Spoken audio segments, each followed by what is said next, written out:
Okay, we're here with our ART4100P3. This is a 300 watt pulse laser. Comes in this nice sturdy case. Wheels for rolling around. 2 grab handles so you can pick it up. It weighs about 70 pounds, a little bit more. Open her up.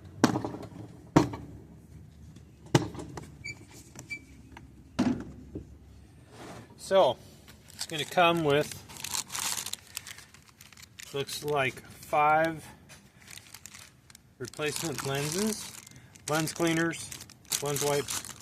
It's got a lens cover, and you want to coil this up starting from the outside, working inside to put this in the center so you're not overlapping cables. So we're going to pull this out. Power for this unit is going to be 120 volt. So you've got the power cord. You're going to plug it in. It's got the little toggle right there. That's going to snap in right there. This is going to plug into the wall. You get your key, handy dandy key, and we're going to put this into power, plug it in. It also has an air line. You want to connect the air line here. To power on the unit, insert and turn the key. Once the unit is on, press the next key to enter the system menu. In the event of an emergency, depress the emergency stop button. To release it, twist and then pull the button.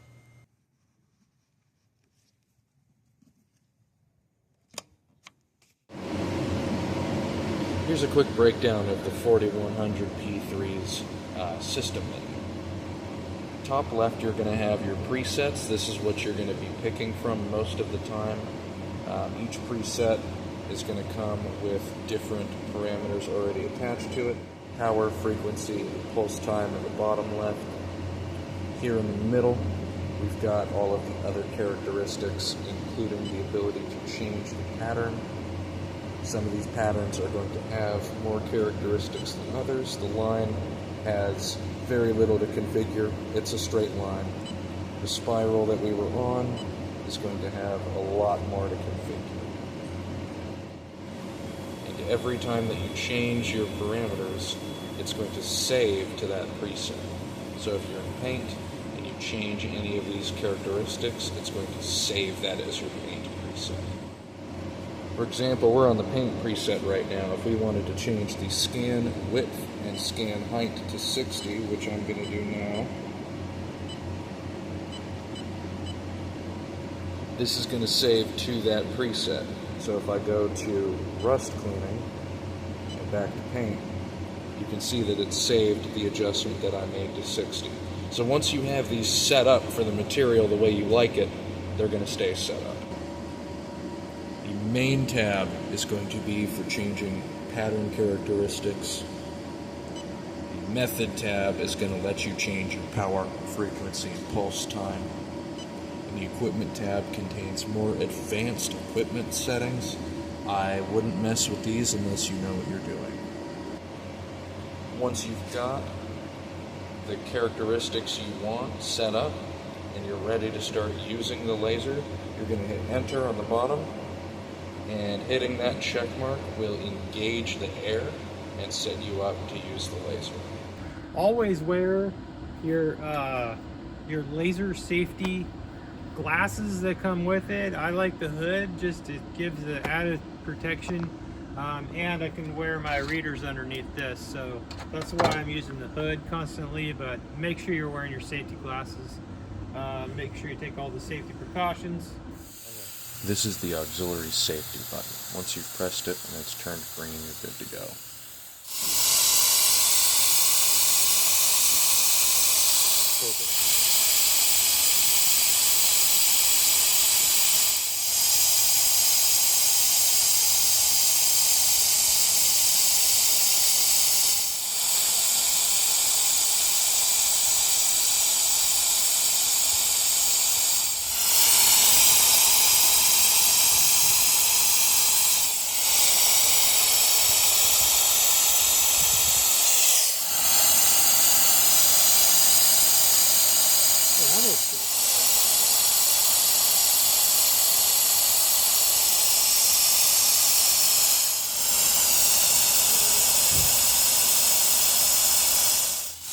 So with this unit, you're going to be pretty close to what you're working on. You're going to be probably in the neighborhood of 8 to 10 inches, and it's within about 1/4 of an inch where it's premium. So you'll find that as you're using it. So you're going to want to do tests on the back side of your workpiece to find what is going to work best for that piece. Obviously this is too aggressive and a burn. You want to work your way up to the right setting, and because that was a circle, and as it goes in, as that circle gets smaller, it actually concentrates the laser, and you're gonna wind up burning with these. If that's good on metal, but probably not on wood.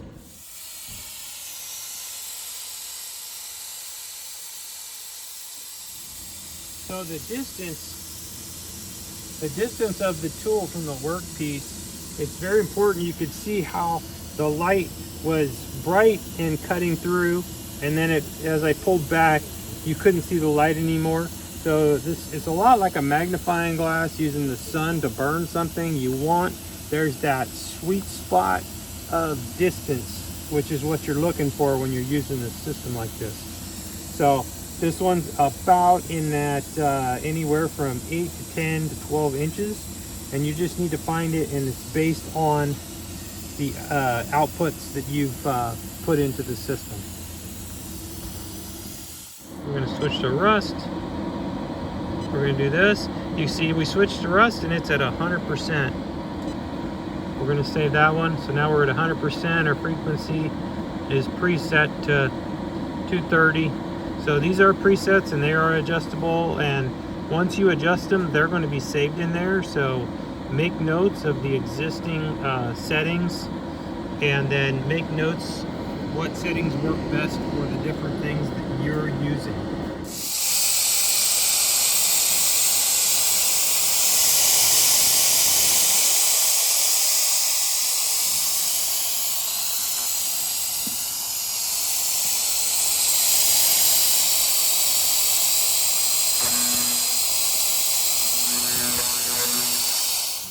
So just like with other laser tools, you're going to need to descale. So you can see there's a lot of scale here.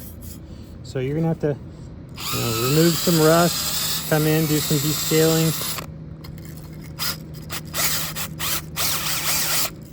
You can see there's still some residual rust there. So if we can go at it just a little bit more with it.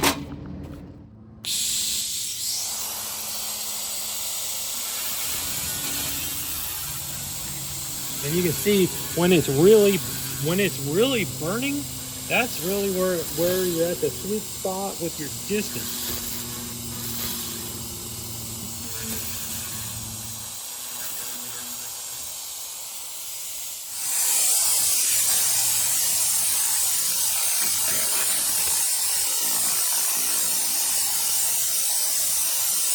Different paints, different colors will act differently when you're trying to clean them off the parts. So you really have to find the right pattern, and then you need to adjust your power and your frequency accordingly.